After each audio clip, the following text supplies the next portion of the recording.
comparison, I wanted to show what an open hernia repair looks like. So pumpkin, here's the hernia. Remember, we fixed it from the inside. You can see it. Now, from the outside, it's a little more complicated because first, there's a layer of muscle. Underneath that is fat, which I won't have here demonstrated. And then I've got muscle, and then I've got the hole. So I'm going to put this together, and then we're going to do an open operation. For open surgery, we have all these instruments. And so this is a way of going inside and using these for the operation. This is the old-fashioned way of doing it. Most importantly, the scalpel.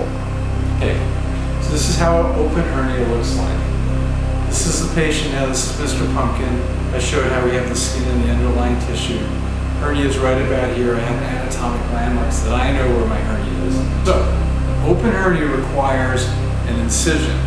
So here we go, we're going to cut through the skin first.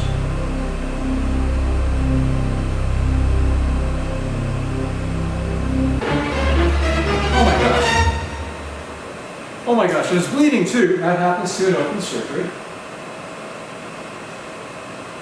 Put a little pressure on it, it'll stop. So we cut through the skin, we stop the bleeding, and I put a retractor in here so I can see what I'm doing. So you can see the hole on the inside of the pumpkin. Here's the muscle with a tear in it. Here's the skin being pulled apart. So here's a piece of mesh. It's a little bit large, but you want it to overlap, and it gets tucked inside onto the muscle layer and gets sewn in. And then it gets put in by stitches each around. And each of those needle bites cause some discomfort or pain. But it takes several more needle sticks to hold the mesh in place. And even though this is a little bit faster,